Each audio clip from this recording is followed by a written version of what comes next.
Está no ar o documento Jovem Pan. E hoje o programa traz um tema que há anos é um grande enfrentamento no Brasil e no mundo. O assunto que a gente levanta para discussão é a violência sexual contra as mulheres. A demora em cada etapa de tramitação de um processo judicial traz angústia e desespero. A justiça pode demorar e, quando ela vem, a vítima espera que ela não falhe. E mesmo com o descompasso entre a procura pelas vítimas de violência sexual e a resposta da justiça, existe a esperança da punição. Ele é um cara nojento, é um monstro. Isso eu posso falar pra você que é um monstro. Porque você pegar uma mulher e fazer tudo que ele fez...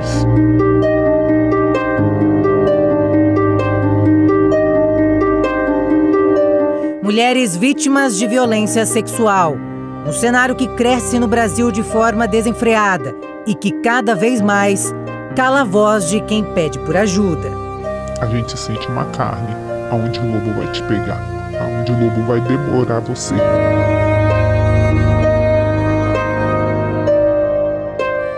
Pelo menos 8,9% das mulheres brasileiras já sofreram algum tipo de abuso sexual. Mesmo a justiça sendo muitas vezes lenta, ela consegue trazer alívio para as vítimas. Como aconteceu com a mulher albanesa que foi atacada pelo jogador Robinho e mais 5 homens. A vítima, depois de 9 anos, recebeu a notícia que mais esperava: a condenação do atacante.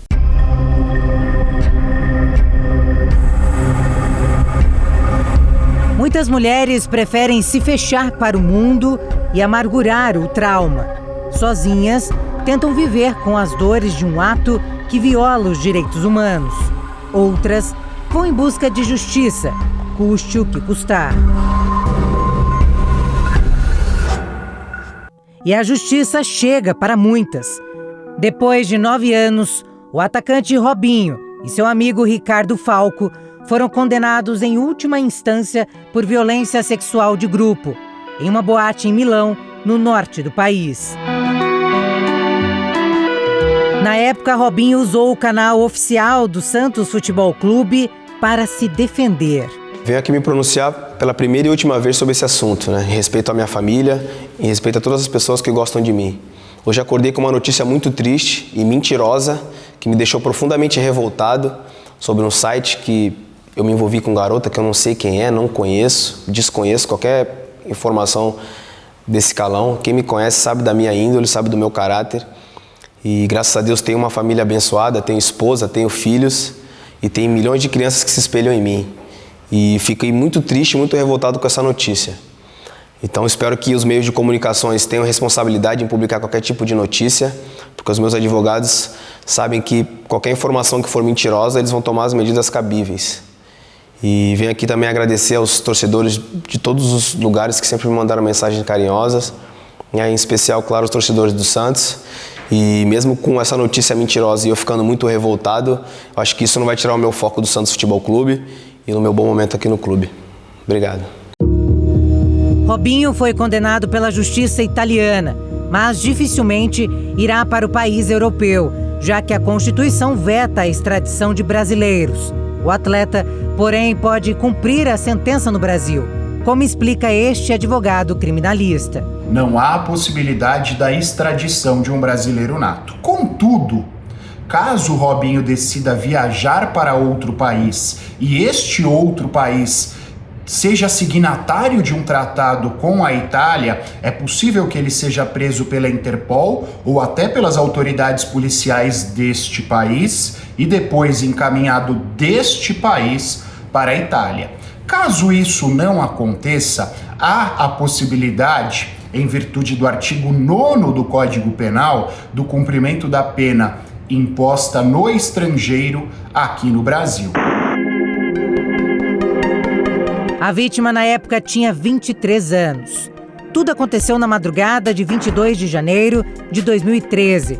A jovem comemorava o aniversário na boate, quando sofreu a violência sexual. O jogador, no período, defendia o Milan. Robinho e Falco e outros 4 brasileiros também foram denunciados pelo crime. Segundo a Justiça, o estupro aconteceu no camarim do músico Jairo Chagas. A polícia grampeou o telefone de Robinho durante as investigações. Em uma das conversas, o jogador fala com Jairo Chagas. Robinho fala: "Estou rindo porque não estou nem aí. A mulher estava completamente bêbada, não sabe nem o que aconteceu." Em outro diálogo, Robinho diz: "A polícia não pode dizer nada. Direi que estava com você e depois fui para casa." Jairo pergunta: "Mas você transou com a mulher?" Robinho responde: "Não, eu tentei." Jairo completa: "Eu te vi colocando o pênis dentro da boca dela." Robinho rebate: "Isso não significa transar." Com essas provas, Jairo prestou serviço comunitário porque deu falso testemunho no depoimento. Ele alegou que não tinha visto nada. Em outro grampo telefônico, Robinho e Falco conversam sobre o ocorrido. Falco fala: "Se ela fosse uma menina mais esperta, 2 dias depois ela teria dito: 'Escuta, eu fiz alguns exames. Robinho, ou você me dá um dinheiro, ou eu vou procurar os jornais.' Aí eu diria que acabou. A menina fez os exames, acabou, entendeu?" Robinho tenta se livrar da situação. Primeiro, porque não tocamos na menina. Quem a tocou foram os meninos. Segundo, não há provas. Falco diz: "Nada." Robinho, despreocupado, afirma: "Não tinha nenhuma câmera. Ela não tem nenhuma foto." O diálogo continua.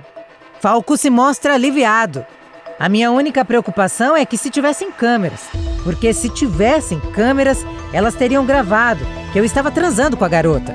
O fato de não ter câmeras foi nossa salvação." Falco ainda diz: "Naquele dia, ela não conseguia fazer nada, nem mesmo ficar em pé. Ela estava realmente fora de si." Robinho confirma: "Sim." A sentença mostra ainda 2 áudios. Agora Jairo Chagas com uma amiga. Que coisa ruim eles fizeram. Essa coisa junto com Robinho. Ele também não deveria ter nada com isso. Estar com esses amigos desgraçados. Jairo comenta: "A garota queria fazer sexo, mas 6 são demais." A amiga indignada fala: "Isso é coisa de covarde, Jairo. Gente que realmente não presta." Jairo complementa: "6 são realmente demais." A amiga continua: "Se a garota estivesse consciente, eles poderiam se safar, mas ela nem consentiu." Em março daquele ano, Jairo conversa com a mesma amiga e a investigação revela mais um trecho. "Isto não é uma coisa, chama-se estupro. O que aconteceu se chama estupro." Jairo decreta o fato. Falco foi condenado a 9 anos de reclusão no mesmo processo que Robinho. A perícia encontrou sêmen dele na roupa da vítima. E Robinho teve o contrato suspenso com o Santos após divulgação de trechos de conversas. Há provas contundentes de que a relação houve, né? Porque ele próprio confessa isso. O que se tem, e acredito piamente na justiça italiana, é que outras provas, com certeza, foram feitas no sentido de saber se ela estava vulnerável ou não. Eu explico por quê. Se ela não estiver dopada, sem condições de se defender e em suas plenas razões mentais, e consentiu em todos os atos, principalmente o do Robinho, que me parece que não foi um caso de estupro em conjunção carnal, eu entendo que não haveria crime se não houvesse a prova contundente de que ela não estava sã na hora do cometimento dos delitos. Se ela, para mim, estivesse sã, for maior de idade, e mesmo que tenha sido um sexo em grupo, não há crime. Mas a justiça italiana, creio eu, que tenha feito provas ilibadíssimas, no sentido de que ela não estava consciente ou no seu estado normal. A vítima, hoje com 32 anos, prefere não se identificar. Ela esteve presente no julgamento que aconteceu na Corte de Cassação, última instância da Justiça italiana. Falco e Robinho não compareceram e foram representados por seus advogados. A defesa de Robinho tentou desqualificar a imagem da jovem, mostrando fotos da vítima bebendo e em baladas, mas não convenceu. O advogado da albanesa falou com a nossa equipe. Può anche darsi che il giorno che la pena venga eseguita, perché ricordiamoci che c'è una pena che dovrà pure essere eseguita da qualche parte in Italia e in Brasile, per noi non cambia nulla, però dovrà essere eseguita, noi auspichiamo che venga eseguita. Probabilmente anche il fatto di vedere una pena applicata porterà ulteriore sollievo, il fatto che il reato di violenza sessuale, in questo caso di gruppo, è stato effettivamente perpetrato ai danni della ragazza. E questo sì, è stato accertato sia durante le sedi di indagini, sia nella sentenza di primo grado del tribunale, la Corte d'Appello. Foram 9 anos esperando por justiça. O advogado diz que hoje a mulher se sente aliviada, porém quer ver Robinho na cadeia o mais rápido possível. Non è una questione di soddisfazione, è una questione che a fronte di un reato definitivamente accertato per cui l'ordinamento prevede una pena detentiva, cioè andare in prigione, e l'ultimo grado è andarci in prigione, perché sennò è inutile celebrare i processi. Quindi finché è previsto un reato con una pena detentiva, la pena detentiva deve essere scontata.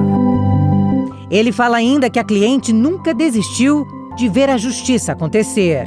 La giustizia c'è, la giustizia arriva, certo, poteva arrivare più velocemente, sì, d'accordo, poteva arrivare più velocemente, ma in realtà per noi è arrivata ed è questo quello che conta. Quindi no, non ci siamo mai arresi, abbiamo sempre ritenuto che quello che era stato denunciato era quanto effettivamente accaduto, e in effetti tutti i gradi di giudizio lo hanno definitivamente confermato.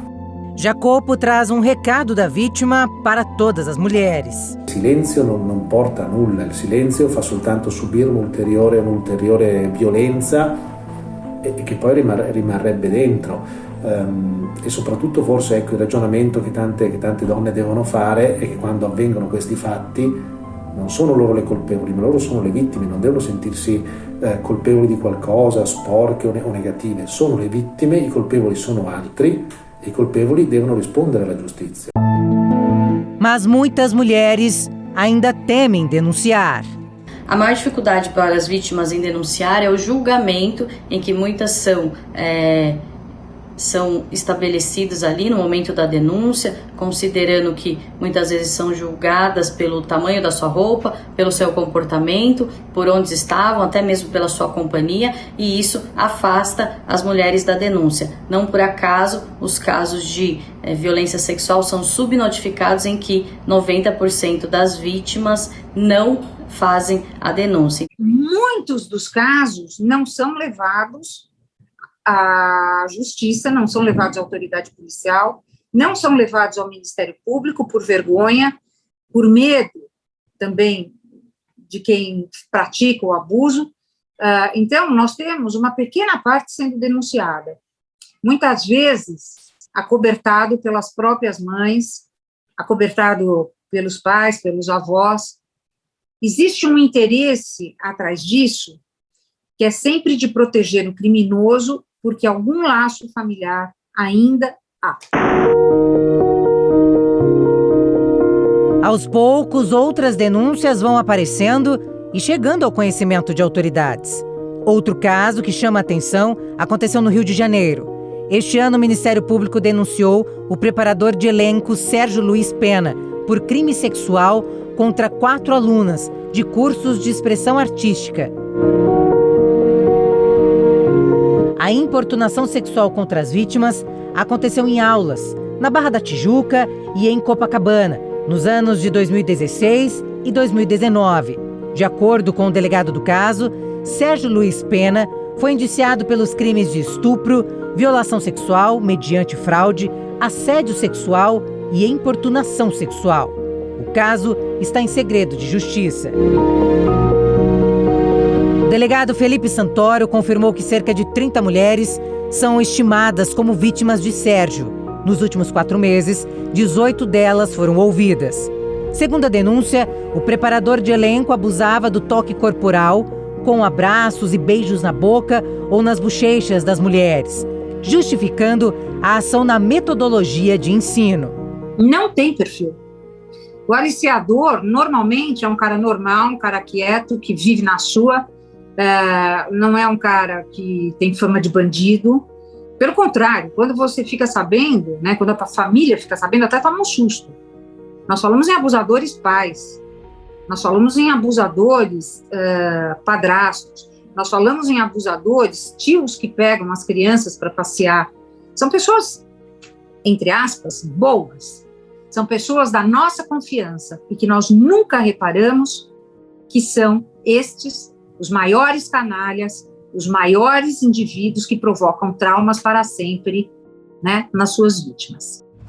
Pelo menos 8,9% das mulheres brasileiras já sofreram algum tipo de violência sexual na vida, segundo os últimos dados da Pesquisa Nacional da Saúde pelo Instituto Brasileiro de Geografia e Estatística.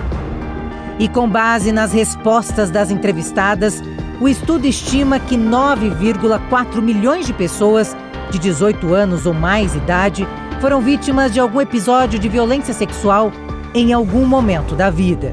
O abuso, ele faz um estrago, né, no sistema nervoso, tanto do lado direito, do lado esquerdo. Vou colocar uma coisa mais fácil de entender, né? Então, por quê? Porque o trauma, ele fica muito no corpo, no tal do cérebro reptiliano, que a gente chama. As memórias ficam gravadas no corpo. Então, todo esse processo, em algum momento, tem gatilhos, e esses gatilhos acabam disparando no nosso corpo emoções através de memórias que, de repente, dá o alerta, e essas emoções começam a ter esses sintomas no corpo. A atriz Luana Piovani deu uma entrevista a um programa de uma emissora portuguesa e desabafou sobre um trauma que ela carrega desde a infância. Com 8 anos, ela conta ter sido vítima de abusos sexuais. Me lembro que eu achava que tinha alguma coisa errada. Eu achava aquilo estranho. Mas eu não identificava o que era. Ao mesmo tempo, eu não me sentia exatamente ameaçada, então eu não ficava com medo. Ela explica que não teve coragem de contar para os pais. Revela também que fez anos de terapia e ainda assim não conseguiu desabafar sobre o tema. Era o vizinho, o abusador. Ele não me violentou exatamente, sabe assim? Eu não chorei, eu não sofri, não me machucou. Então eu não exatamente identifiquei como alguma coisa que eu devesse pedir socorro, contar para minha mãe. Eu sabia que não era certo, mas como eu não estava com medo e eu não tinha me machucado, eu não levei como uma agressão. Enfim, e ali ficou. A primeira vez que Luana Piovani falou sobre o assunto foi durante um programa de TV aqui no Brasil, em 2016. Cara, eu só contei no programa da Xuxa. O abuso sexual é uma ferida tão complexa, ao meu olhar, sabe? Dentro dessa... E que realmente afeta a parte psíquica do ser humano, né?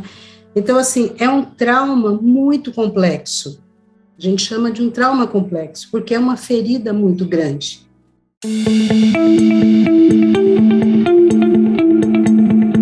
Tentamos contato com a assessoria de imprensa da atriz, que preferiu não falar mais sobre o caso.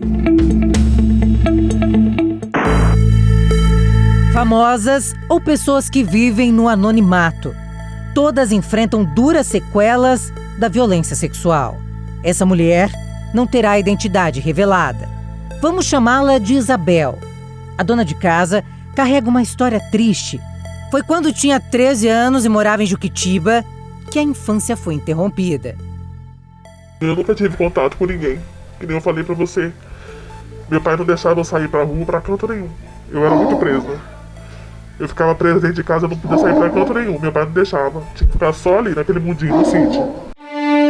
Um dia, quando saiu de casa, o caminho dela se cruzou com um estuprador.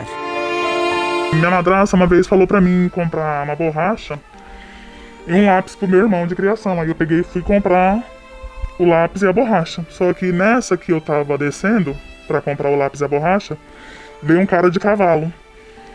E esse cara, ele era estuprador mesmo de Jequitiba. E ele já fez outras vítimas, além de mim ele fez outras vítimas, né? E ele sai me puxando pelo cabelo. Meu cabelo na época era comprido, eu tenho cabelo curto, mas meu cabelo sempre foi comprido, cacheado. Ele sai me arrastando por dentro do mato. E aí ele pegou e fez o que ele fez comigo. E aí ele me abusou, né, tudo. Eu lutei com ele lutou comigo também. E daí, depois disso tudo, assim, minha vida assim nunca mais foi a mesma. Isabel relata que por muito pouco não morreu nas mãos do criminoso. O intuito dele era ter me matado.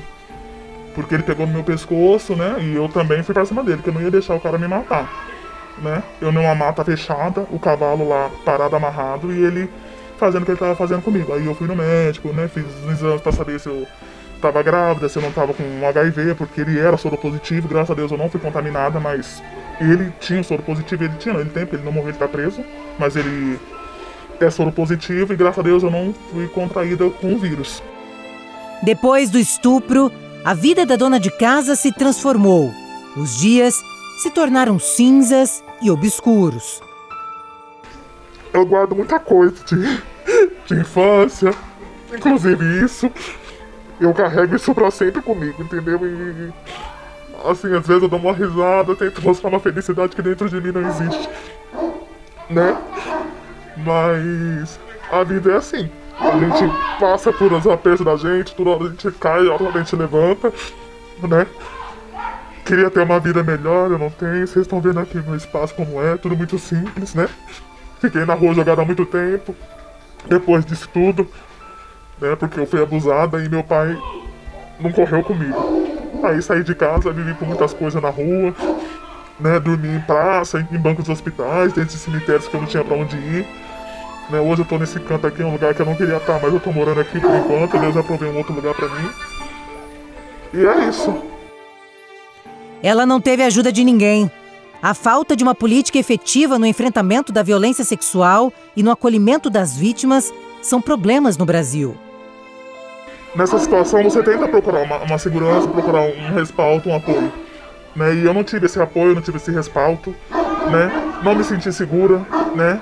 Quando eu cheguei lá gritando pra minha madrasta que tinha acontecido, o que estava acontecendo comigo, pra ela foi como se não tivesse acontecido nada. Ela tem 8 filhos, meu pai só tinha eu e minha irmã, que hoje é falecida. Qual que era o dever dela? Não, vamos correr atrás, vamos fazer isso, vamos fazer aquilo. Eu deixei a escola, né? Deixei a escola devido a isso daí, porque era motivo de chacota. O pessoal falava, foi estrupada, foi isso, foi aquilo. O estrupador pegou ela, que era só dava só esse comentário. E cidade assim de interior, todo mundo sabe de todo mundo, né? E aí eu acabei deixando a escola, que eu senti muito envergonhada com isso. Isabel não esquece do homem que destruiu sua vida. Ele é um cara nojento, é um monstro. Isso eu posso falar pra você que é um monstro. Né? Um monstro. Porque você pegar uma mulher e fazer tudo que ele fez, pra mim não é um ser humano. Eu não posso chamar que é um homem, entendeu? Eu não sei se ele era casado, se ele era pai de família. Eu sei que ele tinha a mãe dele também é bem de idade. Né, ela conversou muito comigo a respeito, me pediu 1000 desculpas, mas eu também não tinha nem que desculpar ninguém, porque assim, ele me deixou muito marcada, que nem eu falei pra ela. Eu não tenho que desculpar, porque ele me deixou muito marcada. Né, eu fiquei com muito trauma, que eu carrego esse trauma até hoje, entendeu? Tem coisas que a gente passa na adolescência, ou passa na infância, que reflete na gente, na nossa vida adulta. A violência sexual gera consequências psicológicas. 60,2% das vítimas afirmam que a agressão provocou medo, tristeza, desânimo, dificuldades para dormir, ansiedade, depressão e outras consequências psicológicas. Além desses traumas, as sequelas físicas também marcam, como hematomas, cortes, fraturas, queimaduras e também outros ferimentos foram citados por 19% das vítimas. Os tipos de lesões físicas são mais diversos e óbvio que o grau da lesão vai ser proporcional ao grau de violência que essa mulher sofreu. Quanto ao risco de infecção sexual transmissível, ele é o mesmo sexual desprotegida, podendo haver aumento desse risco se tiverem lesões maiores na mucosa, né? Onde se tiverem cortes com sangramento, esse risco de transmissão pode ser aumentado. A dor do passado vive presente com a mulher, que não consegue abandonar as feridas que ficaram na alma. Eu não sei como descrever. Eu só sei dizer que é tudo muito tenso. E essa palavra abuso pra mim é uma coisa que me machuca muito. E saber que ainda existe, né? Debaixo do nosso nariz, longe do nosso nariz, mas existe. Em qualquer lugar, a mulher está na mira de olhos cruéis. Em casa, no trabalho, na rua, no transporte. Elas são atacadas por quem se disfarça em pele de cordeiro. Esta digital influencer usou as redes sociais para desabafar o trauma que viveu dias antes do Réveillon. Para muitas pessoas, 2022 marcaria uma virada de ano, cheia de novidades. Porém, para ela foi o início de um trauma. Eduarda Martins denunciou ter sido vítima de abuso sexual. Ela estava em um bar, na orla de Maceió, e disse ter acordado sem calcinha e com lesões nas partes íntimas, o que a deixou muito assustada. Eu já não tenho mais recordação de nada do que houve comigo, nem de onde eu estava, nem de como eu saí, nem de como eu fui parar na casa dele, nem se aconteceu alguma coisa comigo. Eu não sabia de exatamente nada, tanto que quando me perguntavam lá, mas isso foi isso, eu falava só, eu não sei, eu só tenho a sensação de que eu estou machucada. Tem as fotos que a doutora tirou, que eu tinha hematomas no peito, tinha hematomas galo na cabeça, tô com o hematoma aqui ainda, tava com as minhas partes íntimas feridas, tá? Então eu não tava só, dopada, eu tava totalmente ferida. Ela relata que um homem a dopou durante a tarde enquanto estava no bar. Eduarda afirma que acordou no sofá da casa do denunciado, que a colocou em um táxi de volta para casa. Acordei, fui retornar à consciência, eu estava no sofá dele.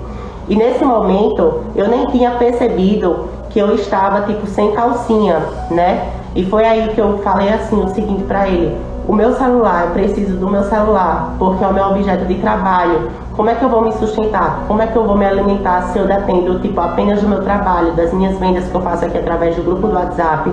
Que todo mundo que me conhece aqui sabe que eu trabalho com isso. Então eu estava, muito feliz por estar crescendo no ramo do meu trabalho. E aí, para mim, tudo aquilo ali ia se desfazer, né? Fora a dignidade do meu corpo que foi tirada, o meu direito de escolha, né? De escolha de deitar ou não com a pessoa, e simplesmente a minha memória. A influencer afirma ainda que foi submetida a exames no Hospital da Mulher e passará por acompanhamento psicológico. Ela registrou um boletim de ocorrência. Não deixou a polícia subir porque disse que não tinha mandato.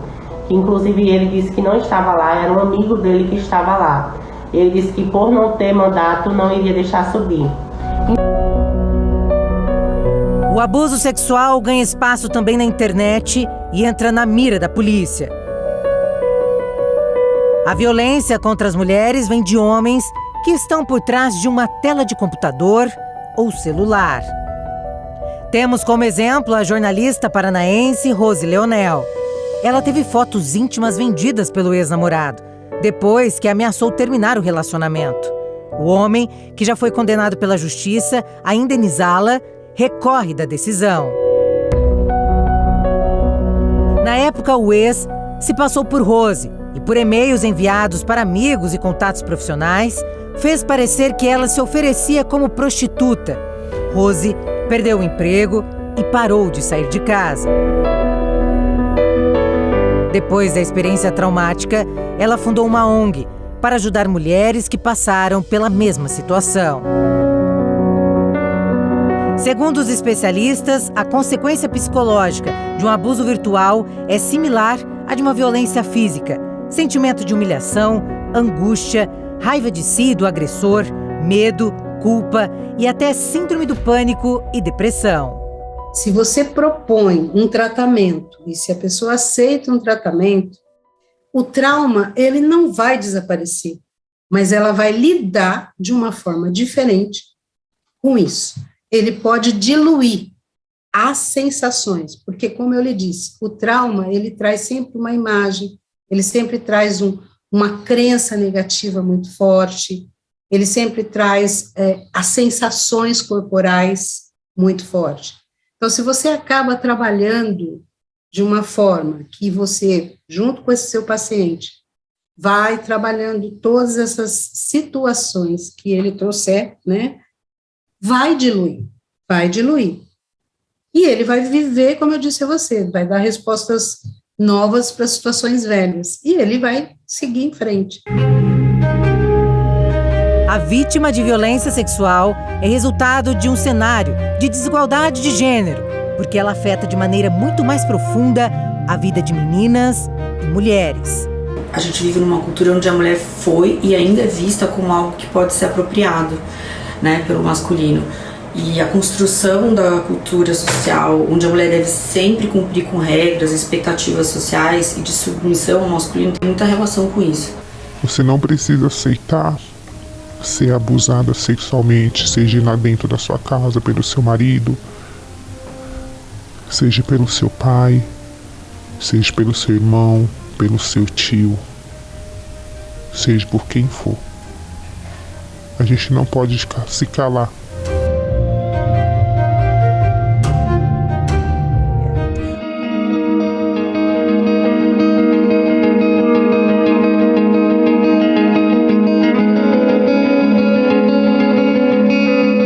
Onde se menos espera, o abuso acontece. E o criminoso ataca a qualquer hora e lugar. Semana passada, a mãe de uma adolescente denunciou um homem dentro de um shopping, no centro de Curitiba. O vídeo mostra o abusador se masturbando atrás da menina de 14 anos. A assessoria do shopping lamentou o ocorrido e disse que colabora com as investigações. O Código Penal passou por alterações em 2009, que ampliou o conceito de estupro. Até então, para configurar o crime, era necessário haver penetração. Hoje, a definição tem mais elementos. Hoje, o estupro se caracteriza com sujeito ativo qualquer pessoa, sujeito passivo qualquer pessoa, e a prática de atos libidinosos diversos da conjunção carnal e a conjunção carnal praticados mediante violência ou ameaça. Bem, havia um limbo, porém, entre aquilo que a gente tem hoje, a importunação sexual. Antigamente, a gente tinha esse limbo porque a gente teria o 213 caracterizando o crime de estupro, mas o ato libidinoso praticado contra pudores, digamos assim, e contra a vontade da vítima sem emprego de violência, como muitas vezes a jurisprudência caracterizava, um beijo roubado, alguém que passasse a mão na vítima no metrô, caracterizava a importunação sexual. Até que, na verdade, não era nem importunação sexual, a contravenção se chamava importunação ofensiva ao pudor. Até que houve um episódio que o indivíduo ejaculou na vítima dentro de um ônibus. Pois é, isso veio à tona. Na verdade, é algo que, infelizmente, é comum acontecer. E, claro, que constatou-se que não seria estupro. E, à época, vários doutrinadores debateram quanto ao que seria. Porque aquele senso de justiça que a gente tem não queria acreditar que seria uma contravenção. O nosso senso de justiça não permitia que a gente entendesse que naquela situação, ao invés da gente caracterizar um estupro ou um crime mais grave, porque o estupro é crime hediondo e não tem a gravidade do estupro, a gente teria algo que era caracterizado uma infração de menor potencial ofensivo, competência do juizado. O cara sequer poderia ficar preso. Ele seria conduzido à delegacia, lavrava o termo circunstanciado e tchau. Ele nem poderia ficar preso em flagrante. Isso fere o senso de justiça de todo mundo. À época, a doutrina tentava caçar qualquer tipo de crime, mas acabava caindo na contravenção do Decreto-Lei 3688 de 41, que é a Lei de Contravenções Penais. Foi quando, no ano de 2018, o legislador pegou e alterou a redação do Código Penal novamente e criou um crime chamado importunação sexual.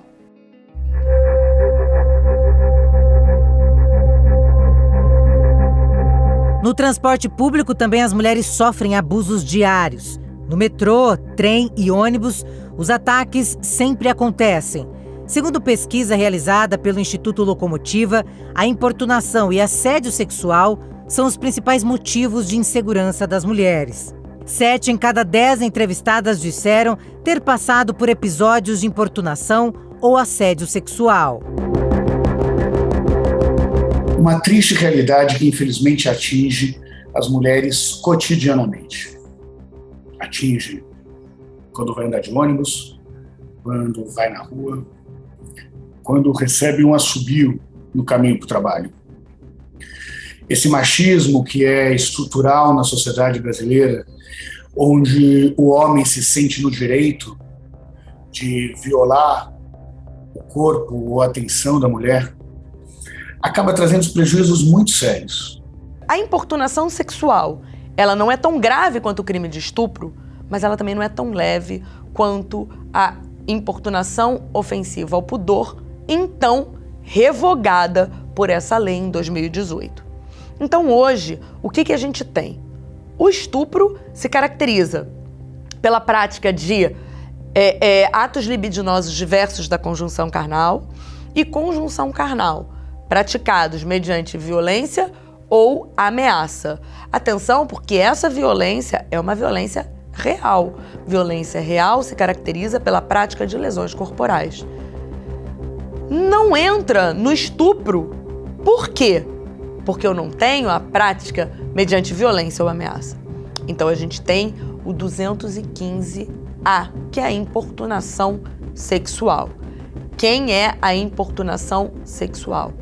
É a prática de um ato sem o consentimento da vítima. Mas, na verdade, não há emprego de violência ou ameaça.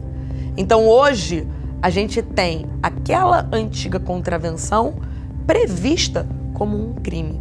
Não é uma infração de menor potencial ofensivo, não é julgado pelo juizado, porque a pena máxima ultrapassa os 2 anos que seriam da competência do juizado. Hoje, então, aquele beijo lascivo sem o consentimento da vítima, aquela situação do indivíduo que pode vir a ejacular na vítima, eu não tenho mais a importunação ofensiva ao pudor e eu tenho a importunação sexual. Sobre importunação sexual, este vídeo repercutiu muito. Neste episódio fica claro o quanto os abusadores não têm limites. A imagem da câmera de segurança mostra uma jovem andando de bicicleta na cidade de Palmas, no interior do Paraná, quando carona de um carro passa a mão no corpo dela. A moça perde o equilíbrio e cai no chão. Foi a própria vítima que compartilhou o vídeo nas redes sociais para denunciar o ocorrido. A Polícia Civil do Paraná prendeu o homem em flagrante por importunação sexual e os outros 3 ocupantes do veículo foram identificados.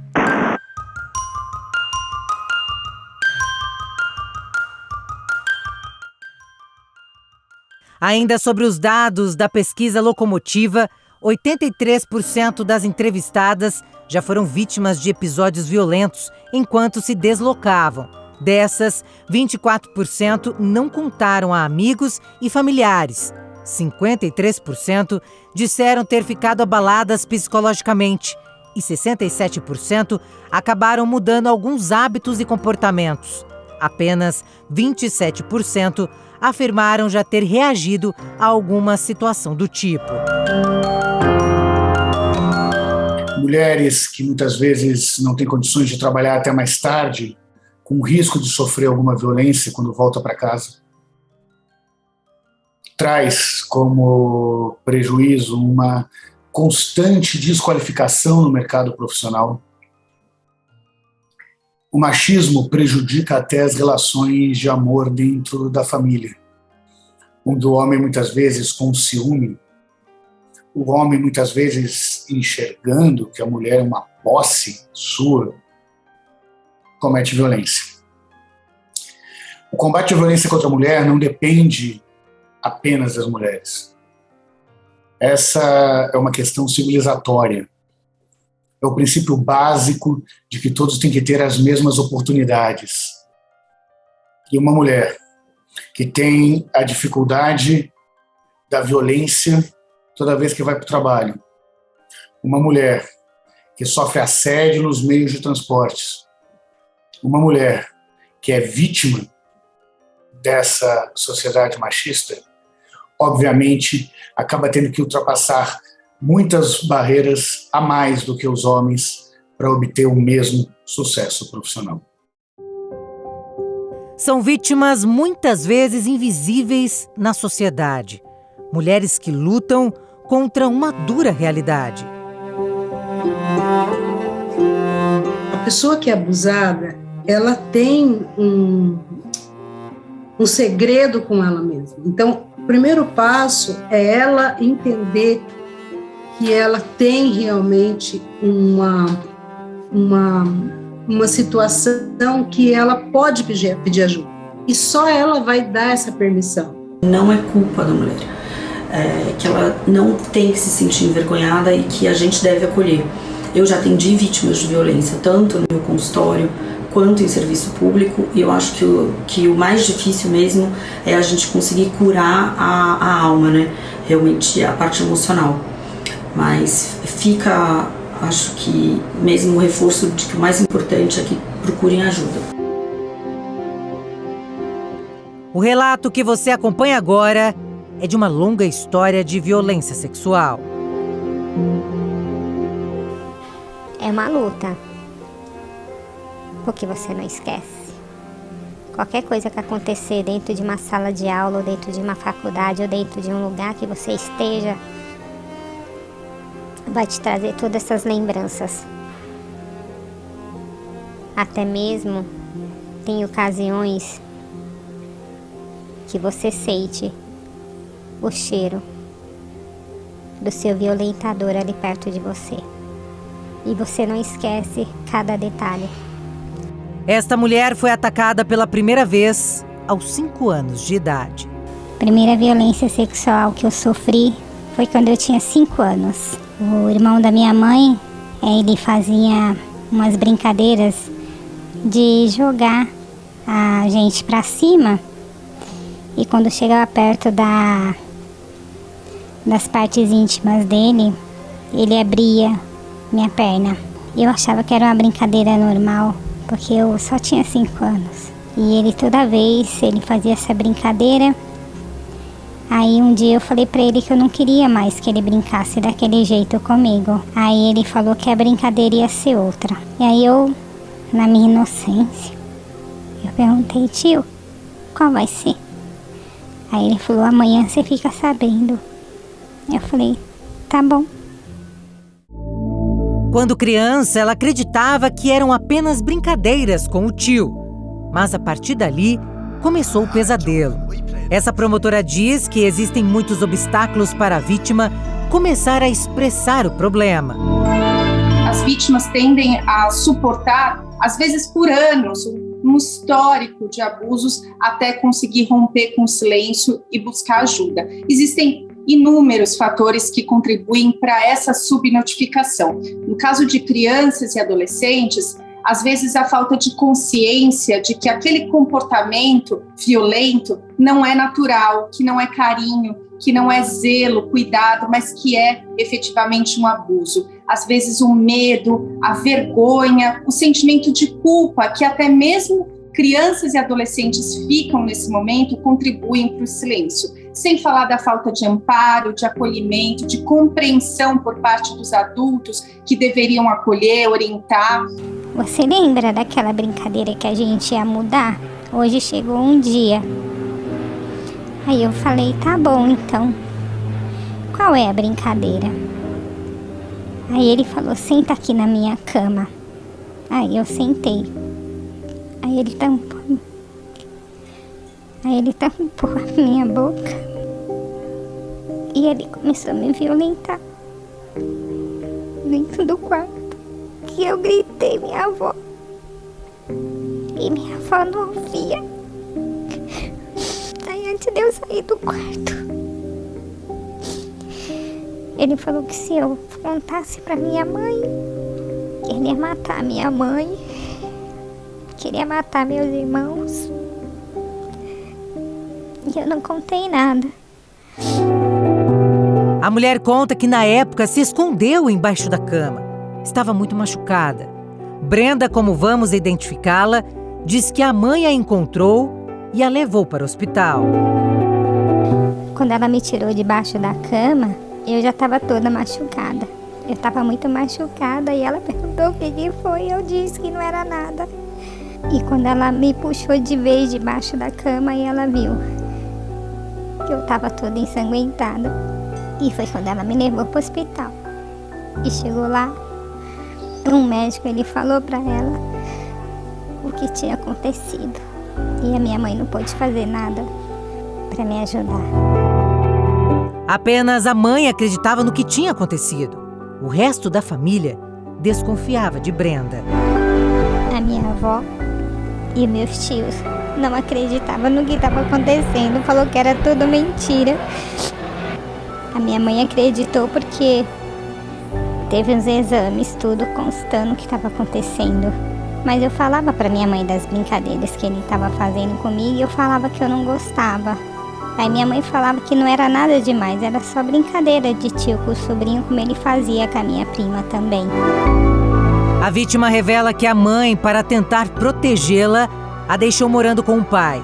Eles eram separados, mas Brenda estava outra vez caindo em mãos criminosas. A minha mãe, ela era separada do meu pai. Meu pai não morava aqui. Aí a minha mãe contou pro meu pai o que estava acontecendo. Aí, de alguma forma, não sei como que foi, eu fui morar com meu pai. Só morava meu pai e minha avó. E eu fui para casa da minha avó. Eu acho que eu fiquei mais ou menos até uns 5, 6 anos ainda com a minha mãe. E aí eu fui para casa do meu pai, da minha avó. Eu acredito que a minha mãe, ela achou que ela estava me protegendo. Mas ela me jogou de novo num cara que tinha que me proteger. Ele me protegeu até eu fazer 9 anos. Depois ele começou a me violentar dos 9 até os 13 anos. Eu me lembro, eu ainda nem sabia o que era. Eu levantei toda molhada e falei pra minha avó, vó, olha o que meu pai fez comigo, o que é isso? É uma cola, vovó. Aí a minha avó, vai tomar banho, que a avó vai te dar um remédio, mas você não pode contar nada pra ninguém. Anos depois, a mãe da vítima voltou e viu uma realidade diferente. Quando a minha mãe me viu com 13 anos, eu já estava uma mulher feita. A minha mãe não acreditava de eu ter formado o corpo tão rápido. E ela perguntou o que aconteceu. E eu não falava nada para minha mãe. Eu não consegui falar. Até quando a minha mãe resolveu me trazer para São Paulo de novo. E ela ficou sabendo da violência sexual que meu pai fazia comigo quando eu já tinha 14 anos. Aí eu contei para ela e eu culpei minha mãe. Por tudo que aconteceu comigo, eu culpei ela. Ela pensava que a vida tomaria outro rumo. Brenda não suportava mais a vida de abusos que sofria.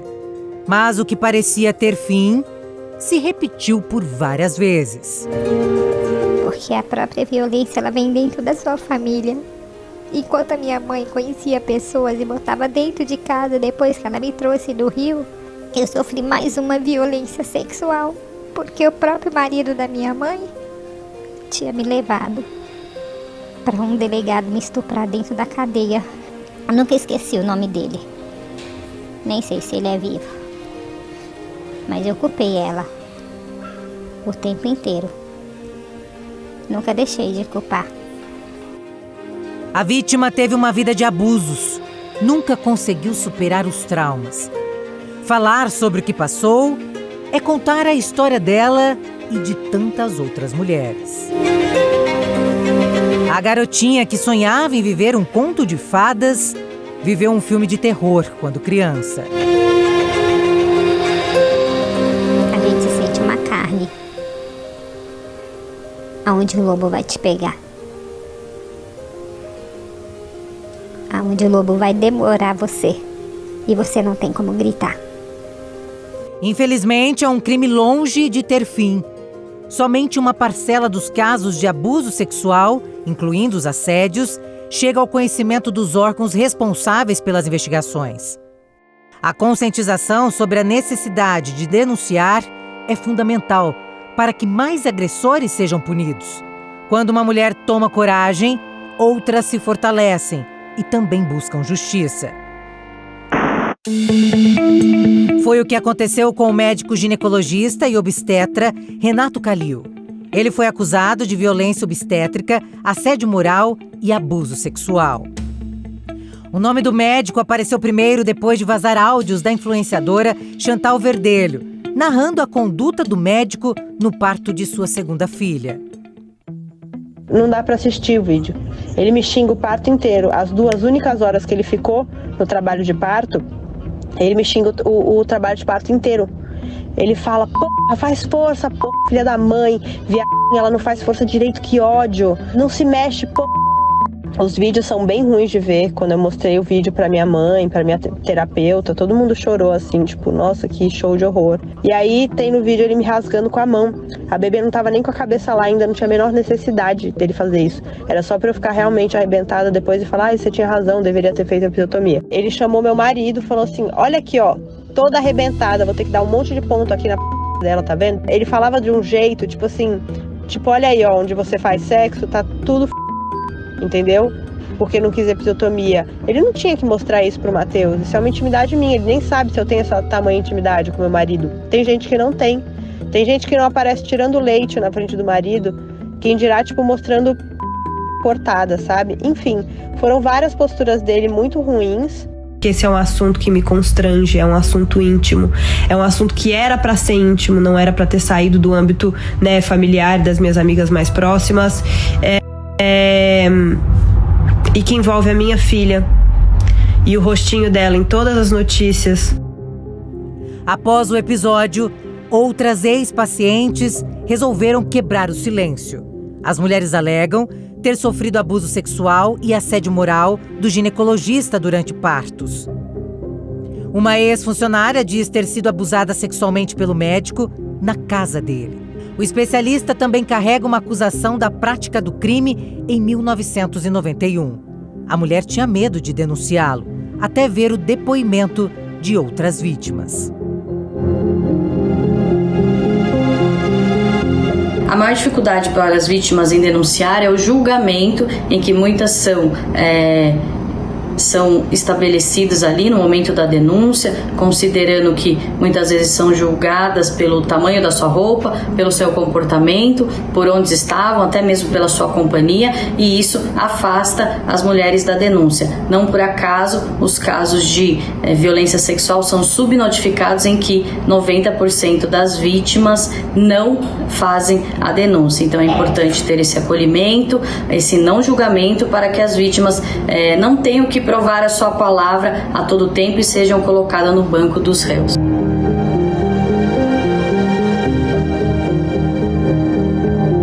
A assessoria do médico diz que se coloca à disposição do Conselho Regional de Medicina do Estado de São Paulo para comprovar sua ética e retidão profissional e está à disposição das autoridades para colaborar com todas as investigações.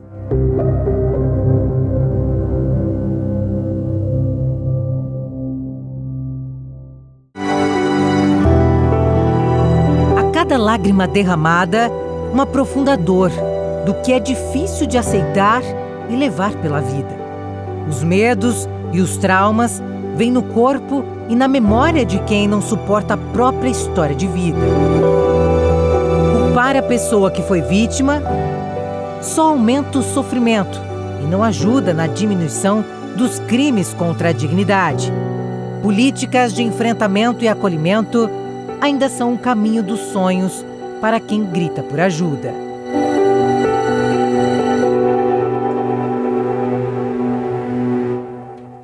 Esse foi o Documento Jovem Pan. Toda semana, reportagens especiais. A verdade dos fatos. Todo esse conteúdo você pode rever no YouTube e também nos aplicativos da Jovem Pan. Até mais. Tchau, tchau. Realização Jovem Pan News.